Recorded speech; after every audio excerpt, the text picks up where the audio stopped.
नमस्कार प्यारे विद्यार्थियों। द स्मार्ट स्टडी के ऑनलाइन प्लेटफॉर्म पर मैं रामबाबू प्रजापत आपका हार्दिक स्वागत करता हूं। आज हम कक्षा 10 के विज्ञान विषय के में आपके लिए एक नया टॉपिक लेकर आए हैं जिसका नाम है मानव में लैंगिक जनन। मानव में लैंगिक जनन। देखिए, मानव में लैंगिक जनन किस प्रकार से होता है। सबसे पहले तो बात ये की जाती है कि मानव में लैंगिक जनन ही क्यों होता है। तो देखिए, इसका सीधा सीधा कारण यह है कि मानव में दो प्रकार के लैंगिक अंग पाए जाते हैं या दो प्रकार के जनन तंत्र पाए जाते हैं, नर जनन तंत्र तथा मादा जनन तंत्र। अर्थात मानव को हम एक लिंगी जीव मान सकते हैं। क्या मान सकते हैं? एक लिंगी जीव मान सकते हैं। और वैसे एक लिंगी जीव ही होता है। अगर पुरुष है तो उसके पास में केवल नर जनन तंत्र होगा, अर्थात वह एक ही लिंग रखेगा।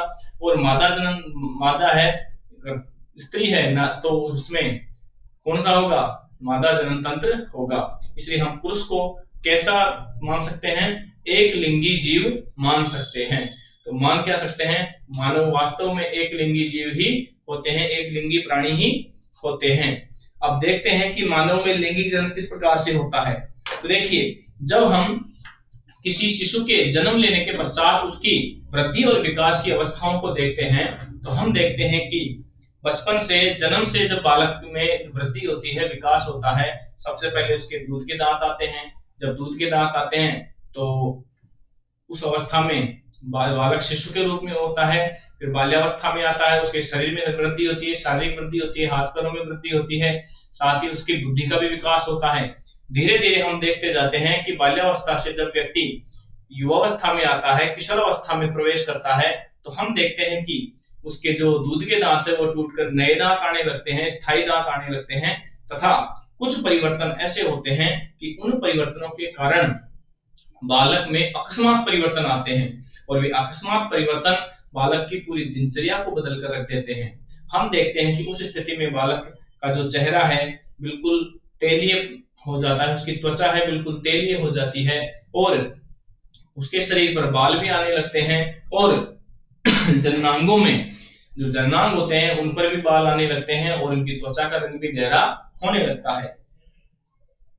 साथ ही हम देखते हैं कि लड़कों में आवाज भारी होने लगती है, थायराइड थोड़ी विकसित होने लगती है और साथ ही उसकी आवाज फटने लगती है। इसी प्रकार हम लड़कियों में देखते हैं तो लड़कियों की आवाज कोमल होती है, उनमें रजोधर्म स्त्राव या ऋतुस्त्राव शुरू हो जाता है।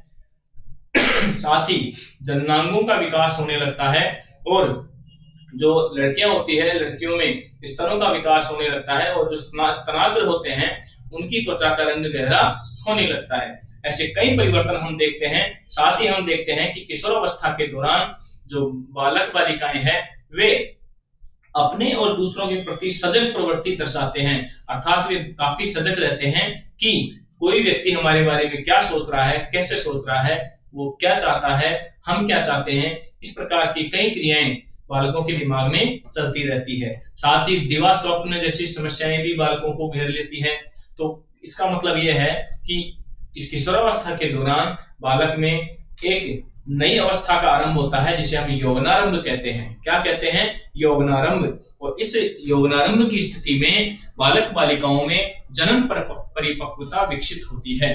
क्या विकसित होती है? जनन परिपक्वता विकसित होती है और जनन परिपक्वता विकसित होने के कारण ही उनमें इतने सारे अकस्मात परिवर्तन आते हैं। तो आइए आज हम मानव में लैंगिक जनन की बात करते हैं और सबसे पहले हम ये देखते हैं कि यौवनारंभ क्या होता है। तो यहाँ पर अपना सबसे पहला टॉपिक यही रहेगा कि यौवनारंभ क्या है। यौवनारंभ, देखिए इसकी परिभाषा लिखते हैं। लड़के अथवा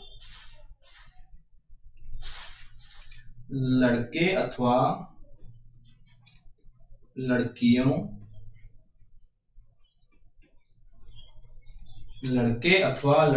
में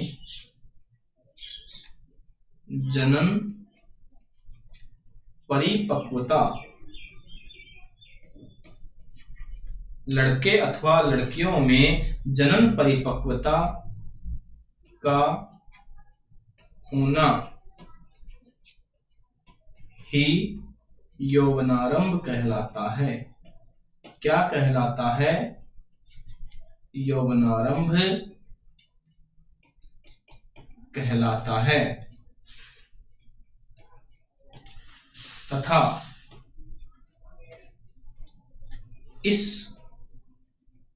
अवस्था को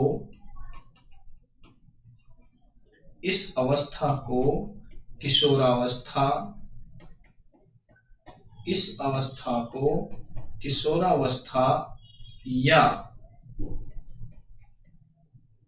टीन एज कहा जाता है। क्या कहा जाता है? टीन एज कहा जाता है। और एक बात और आपको विशेष याद रखनी है कि यौवनारंभ की जो स्थिति है वो सामान्यतः, यह स्थिति सामान्यतः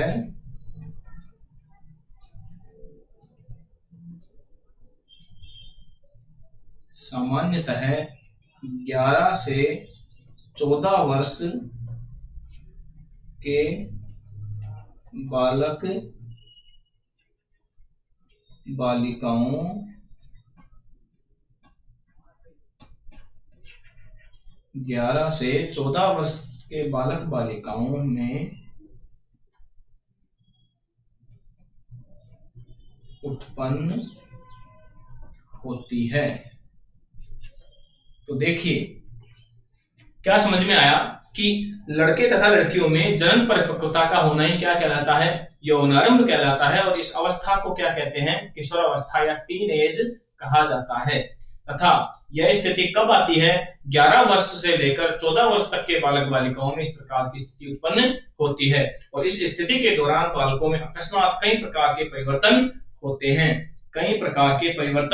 होते हैं, जिसके कारण बालकों में विपरीत लिंग के प्रति आकर्षण बढ़ जाता है। किसके प्रति? विपरीत लिंगी के प्रति आकर्षण बढ़ जाता है और वे स्वयं के प्रति सजग हो जाते हैं और आक्रामकता का रुख अपनाते हैं। तो देखिए आगे हम बात करते हैं कि यौवनारंभ के दौरान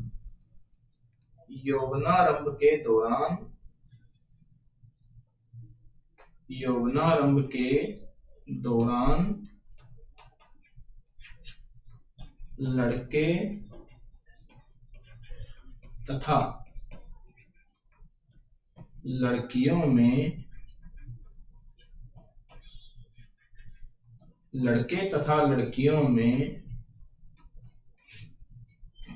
तथा लड़कियों में कई प्रकार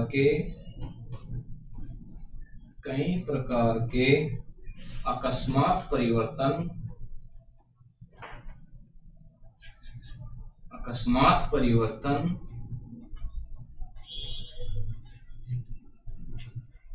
आते हैं। और ये परिवर्तन क्या है, इनको हम एक एक करके पढ़ेंगे। तो सबसे पहले पढ़ेंगे लड़कों में किस प्रकार से परिवर्तन आते हैं। लड़कों में परिवर्तन, तो देखिए लड़कों में जो पहला परिवर्तन है वो क्या आएगा कि आवाज भारी होना। सबसे पहला परिवर्तन यही होता है, आवाज भारी होकर फटना। आवाज भारी होकर फटने लगती है। पहला परिवर्तन तो यही होता है। दूसरा परिवर्तन क्या होगा? थायराइड का अधिक विकसित होना।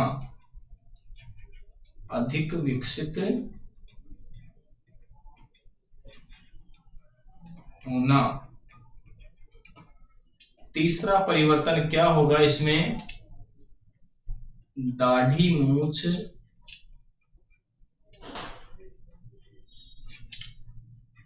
आना तथा जननांगों व कांख तथा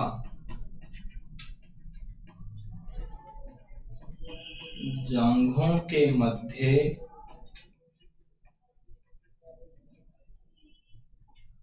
बाल आना। चौथा पॉइंट इसके अंदर लिखना है आपको, त्वचा का तेलीय होना। त्वचा का तेलीय होना जिससे चेहरे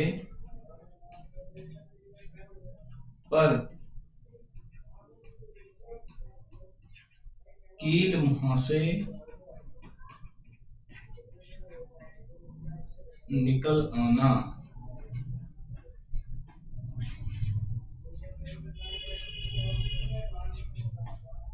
और पांचवा जो अंतर है वो है शिश्न के ऊर्ध्व होने की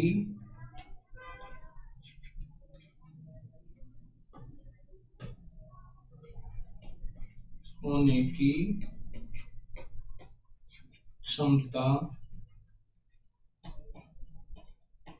विकसित होना। और छठा है दिवा स्वप्न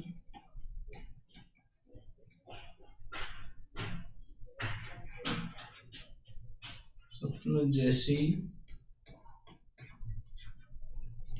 समस्याएं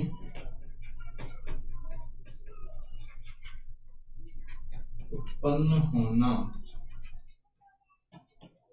देखिए, तो लड़कों में इस प्रकार से कुछ परिवर्तन मैंने आपके सामने लिखे हैं कि जब यौनारंभ की स्थिति होती है तो लड़कों की आवाज भारी होकर फटने लगती है, थायराइड अधिक विकसित हो जाती है, दाढ़ी मूंछ आने लगती है तथा जन्नांगों व कांख तथा जांघों के मध्य में बाल आने लगते हैं, त्वचा तेली हो जाती है जिससे चेहरे पर कील मुहासे होने लगते हैं और शिश्न के ऊर्ध्व होने की क्षमता विकसित होने लगती है। साथ ही दिवा स्वप्न जैसी समस्याएं भी सामने आती है। अब हम लड़कियों में जो परिवर्तन है उनकी बात करते हैं कि लड़कियों में किस प्रकार के परिवर्तन आते हैं यौनारंभ की स्थिति में। तो यहां लिखेंगे लड़कियों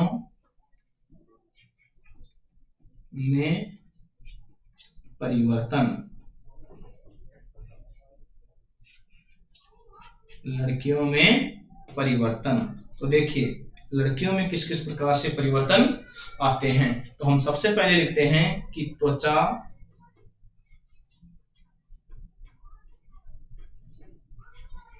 कोमल होने लगती है।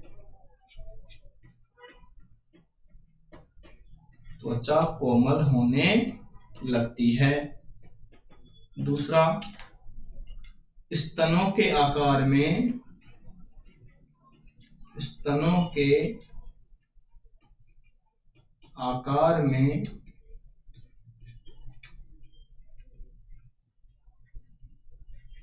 वृद्धि होने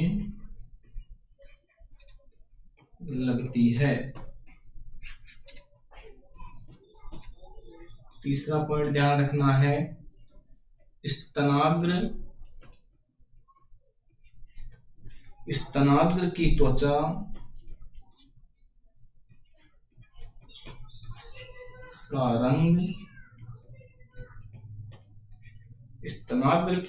का रंग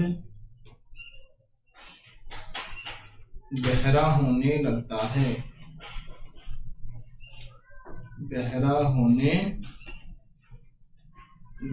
है। चौथा पॉइंट ध्यान रखना है, रजोधर्म या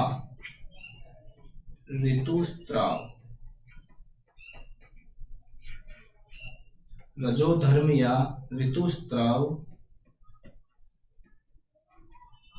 होने लगता है। पांचवा, जननांगों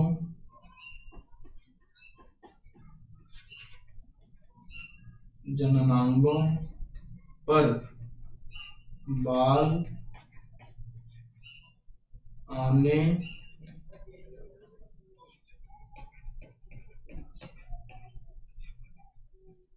लगते हैं।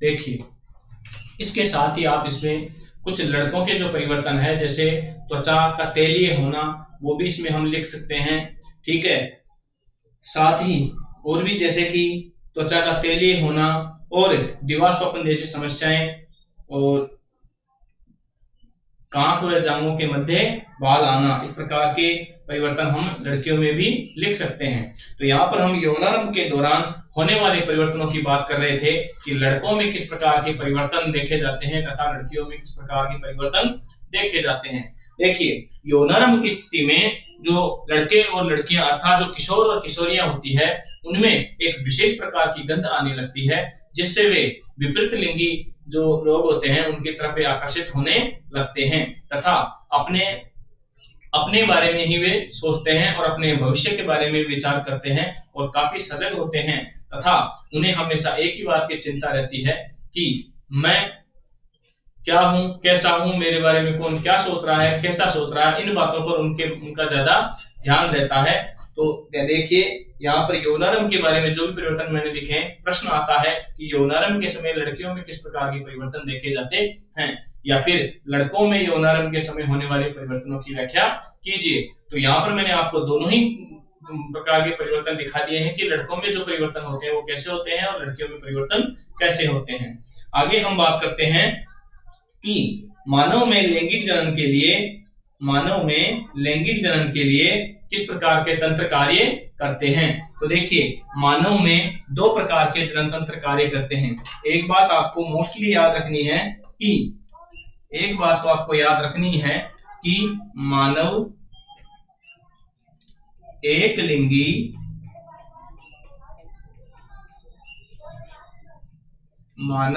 लिंगी प्राणी माना जाता है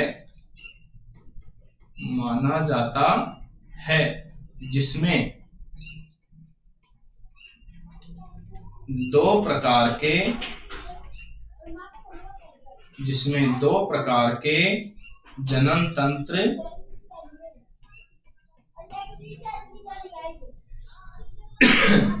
कार्य करते हैं। कितने प्रकार के तंत्र कार्य करते हैं? दो प्रकार के जनन तंत्र कार्य करते हैं। पहला जो जनन तंत्र है उसका नाम है नर जनन तंत्र। कौन सा तंत्र? नर जनन तंत्र। और जो दूसरा तंत्र है उसका नाम है मादा जनन तंत्र। देखिए, मानव में दो प्रकार के जनन तंत्र कार्य करते हैं। एक का नाम है नर जनन तंत्र तथा दूसरे का नाम है मादा जनन तंत्र। आज हम नर जनन तंत्र की बात करेंगे, लेकिन उससे पहले मैं आपको बता दूं कि नर जनन तंत्र किन किन अंगों से मिलकर बना होता है, जबकि मादा जनन तंत्र किन किन अंगों से मिलकर बना होता है। तो देखिए, सबसे पहले हम बात करते हैं कि जो नर जनन तंत्र है वो किन किन अंगों से मिलकर बना होता है। तो देखिए, नर जनन तंत्र का जो पहला अंग है वो होता है वृषण। क्या होता है? वृषण।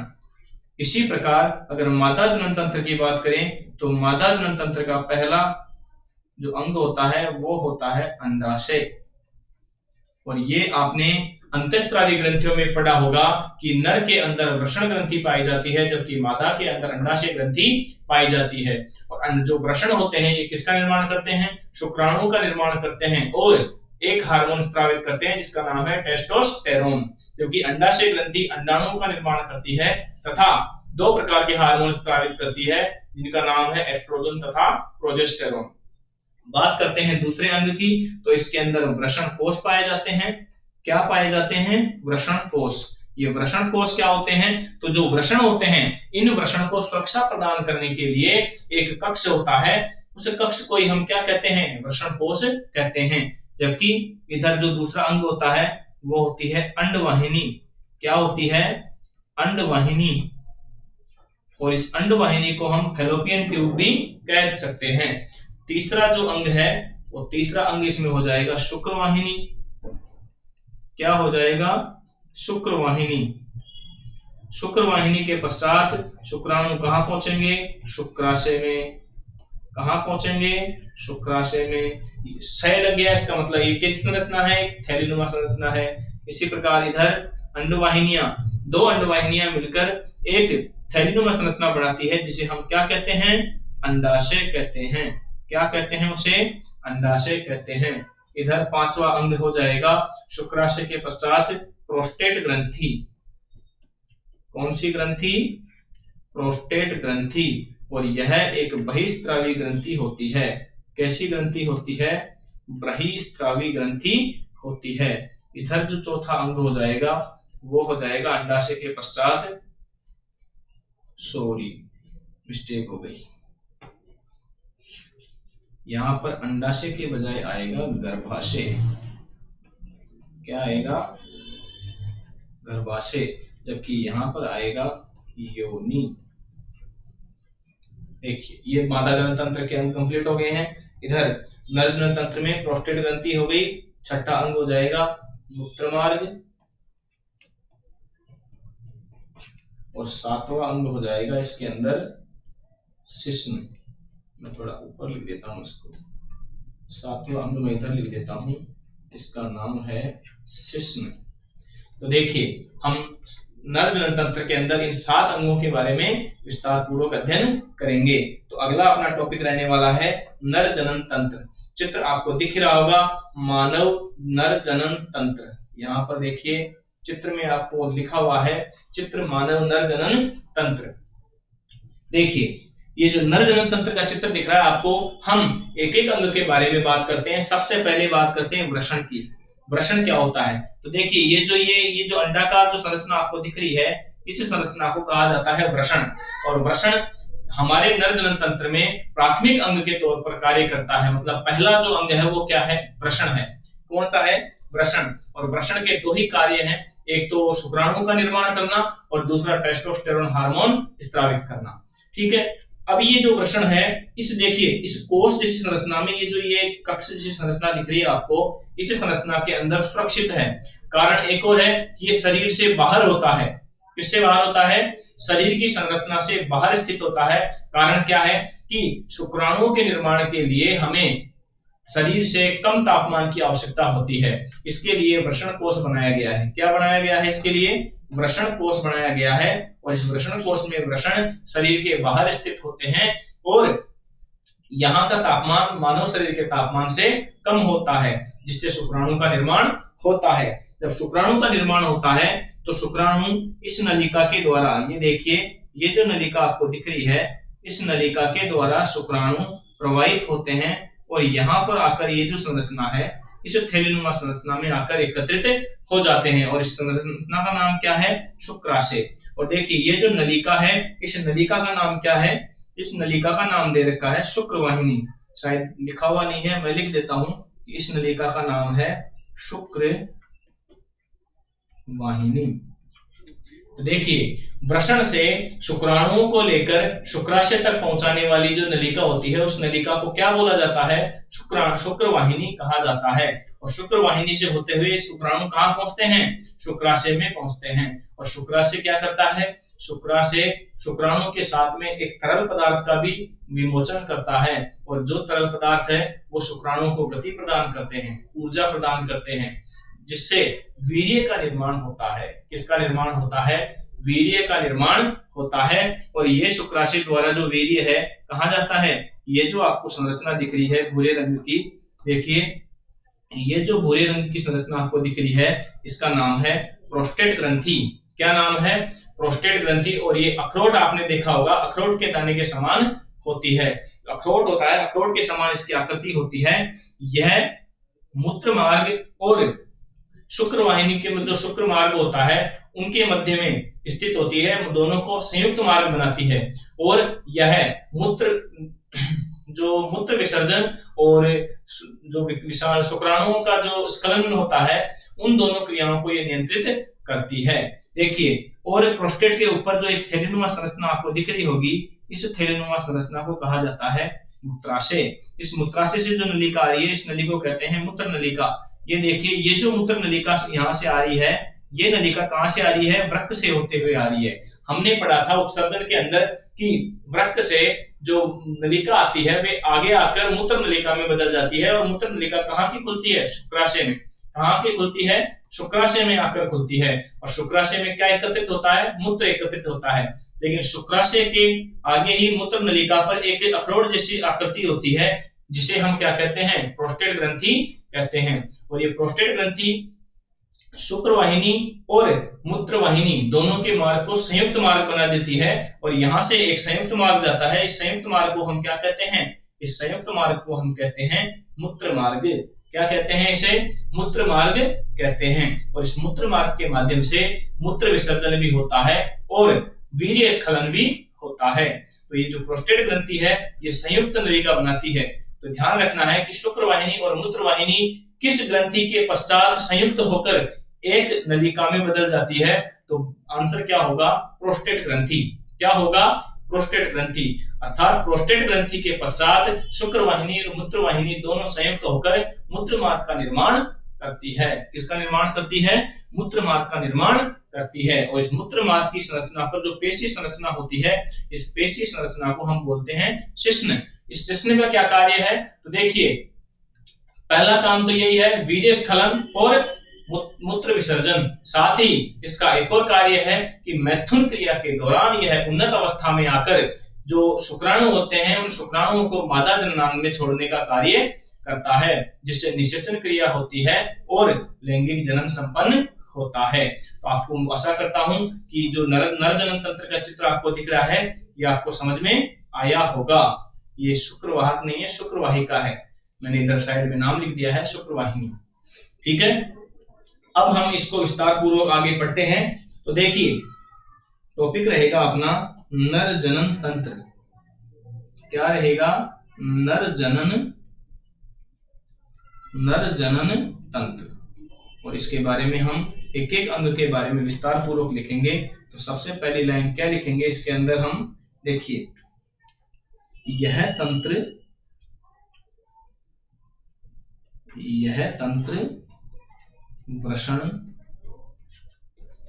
वृषण कोश,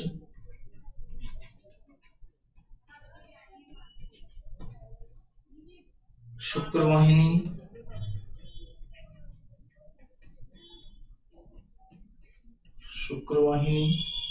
शुक्राशय,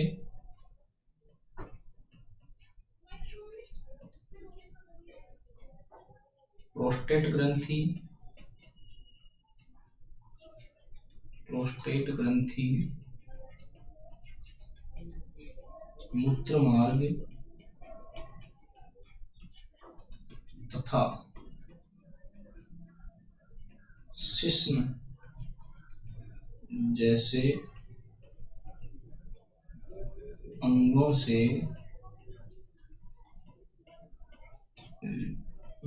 मिलकर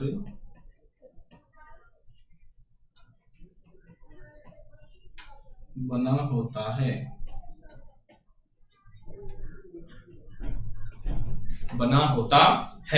अब हम सबसे पहले अंग की बात करते हैं, जिसका नाम है वृषण। क्या नाम है? वृषण। और वृषण के बारे में लिखते हैं, पॉइंट वाइज पॉइंट लिखते चलते हैं। देखिए, फर्स्ट पॉइंट इसके अंदर लिखना है, यह नरों में एक जोड़ी के रूप में। कितनी जोड़ी? एक जोड़ी। जोड़ी का मतलब होता है दो। तो नरों में एक जोड़ी के रूप में पाए जाते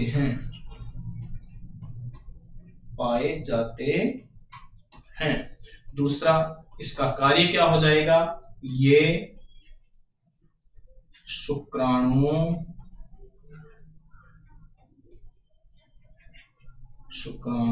के निर्माण के साथ साथ टेस्टोस्टेरोन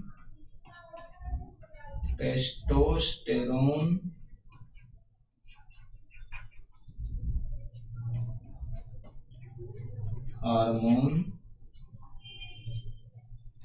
स्रावित करते हैं।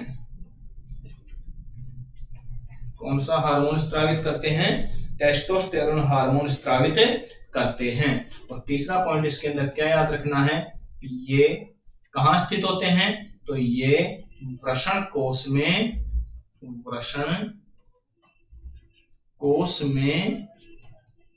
स्थित होते हैं। कहाँ स्थित होते हैं? वृषण कोश में स्थित होते हैं। देखिए, ये वृषण की संरचना आपको समझ में आई होगी। आगे हम दूसरी संरचना लिखते हैं, वृषण कोश।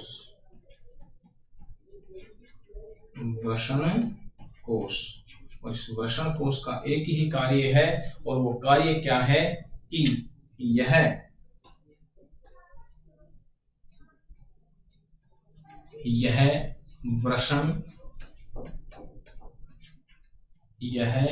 वृषण का तापमान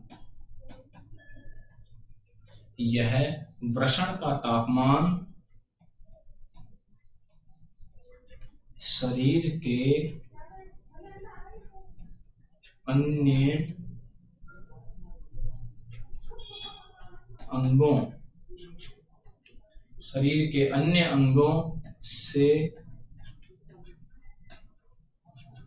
कम रखता है।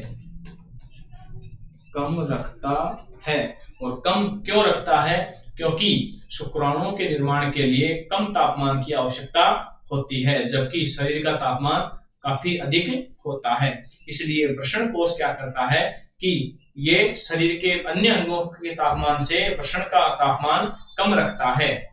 नेक्स्ट आगे चलते हैं, तीसरा अंग के बारे में लिखते हैं। और तीसरा अंग है शुक्रवाहिनी।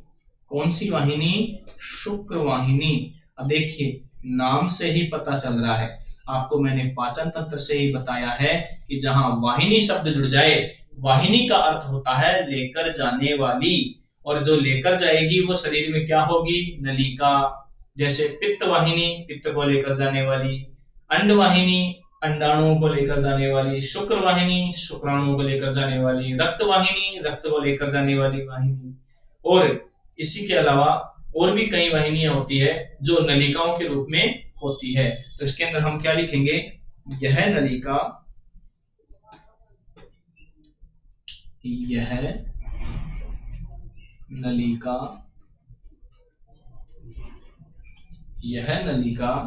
शुक्राणुओं को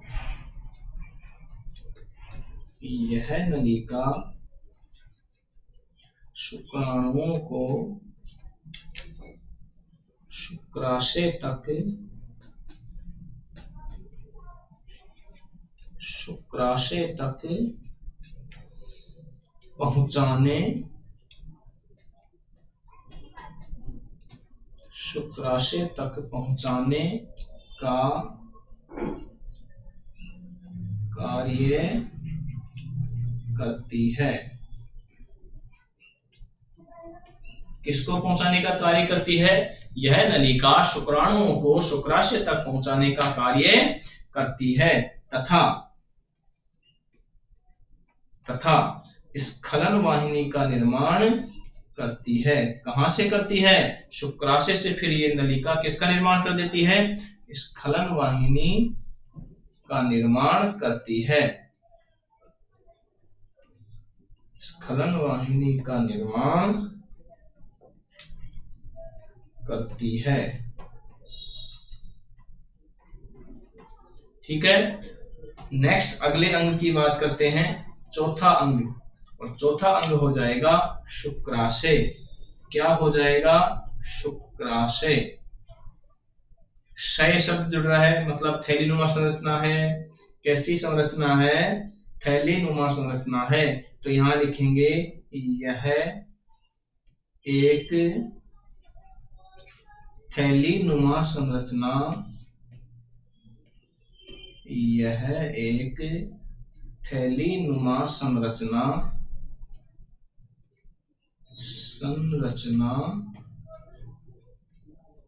होती है।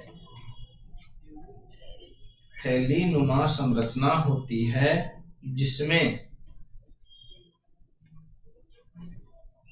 जिसमें शुक्राणुओं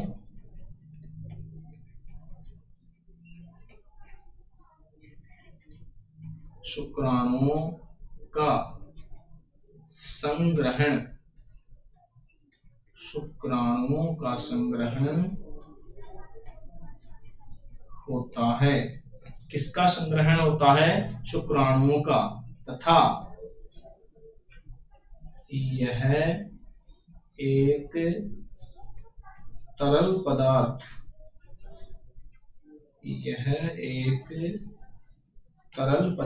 का निर्माण करता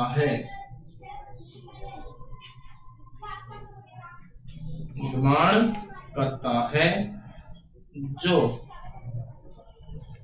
शुक्राणुओं को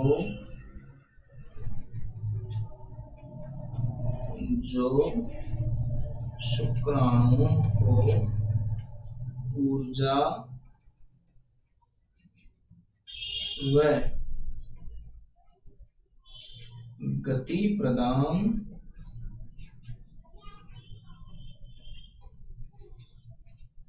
करता है। देखिए, शुक्राशय की संरचना कैसी होती है? थैलीनुमा होती है। अब थैलीनुमा है तो इसमें संग्रहण होगा। किसका होगा?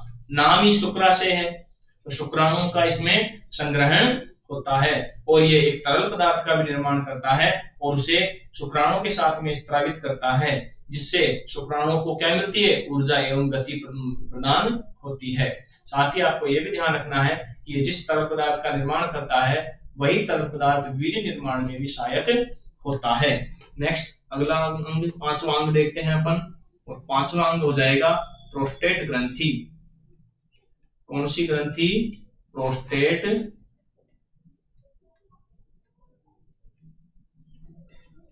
ग्रंथि। और इस ग्रंथि के बारे में आपको सबसे पहली बात क्या ध्यान रखनी है? देखिए कि ये कैसी होती है? अखरोट के आकार की होती है। तो यहाँ सबसे पहली लाइन में यही लिखूंगा कि यह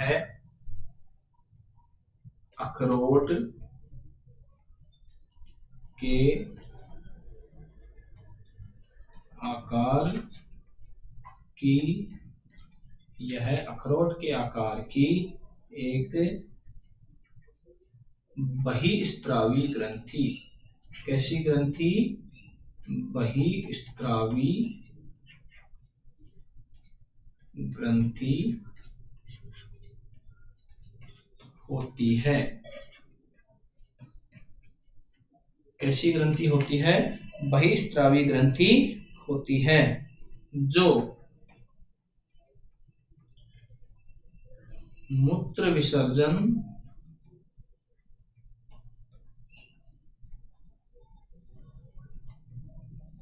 व वीर्य स्खलन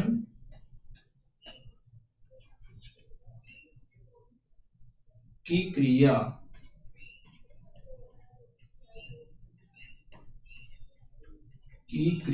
को नियंत्रित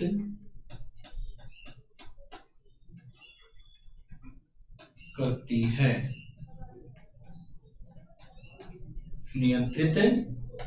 है। दूसरा पॉइंट इसमें ध्यान रखना है कि यह ग्रंथि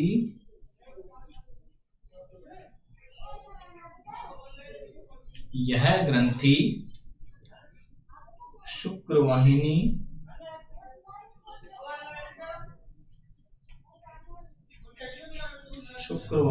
व मूत्रवाहिनी को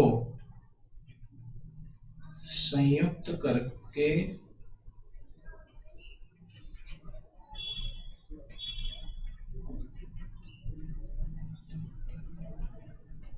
किसका निर्माण करती है? मूत्र मार्ग का निर्माण करती है। निर्माण करती है। किसका निर्माण करती है? मूत्र मार्ग का निर्माण करती है। और अपना अगला अंग क्या रहेगा इसमें? ये पांचवा अंग था ना, छठा अंग। और छठा अंग रहेगा मूत्र मार्ग। क्या रहेगा? मूत्र मार्ग। और मूत्र मार्ग के बारे में क्या लिखना है? देखिए, यह एक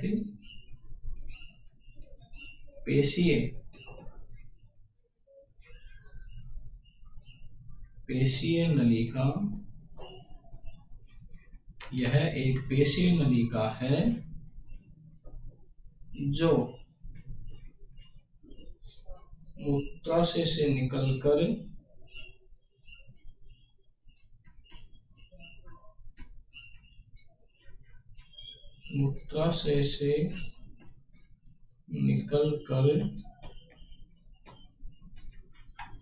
क्या बनाती है? मूत्र जनन नलिका।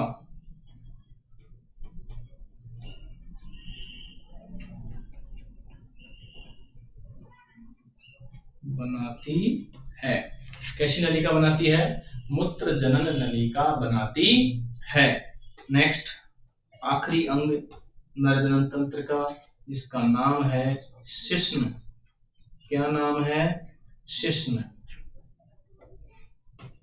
देखिए, शिश्न के बारे में क्या लिखना है?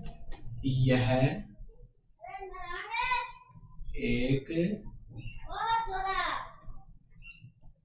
बेलनाकार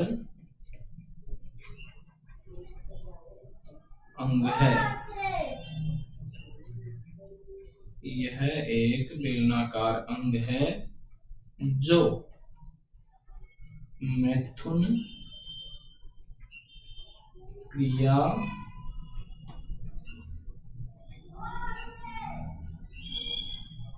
के समय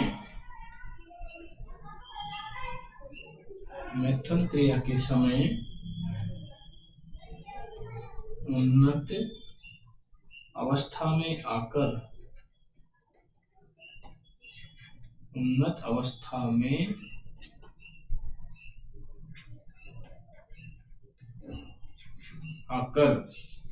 वीर्य को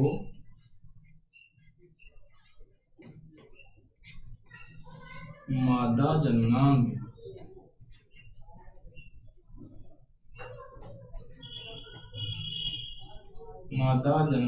में पहुंचाने का कार्य करता है। देखिए, ये आपका नर जनन तंत्र का टॉपिक कंप्लीट होता है। एक बार हम फिर से पूरे अंगों को रिवाइज कर लेते हैं। देखिए, नर जनन तंत्र वृषण कोश, शुक्रवाहिनी, शुक्राशय, प्रोस्टेट ग्रंथि, मूत्र मार्ग तथा शिश्न जैसे अंगों से मिलकर बना होता है। सबसे पहले हम बात करते हैं वृषण की। तो देखिए, वृषण क्या करता है? नरों में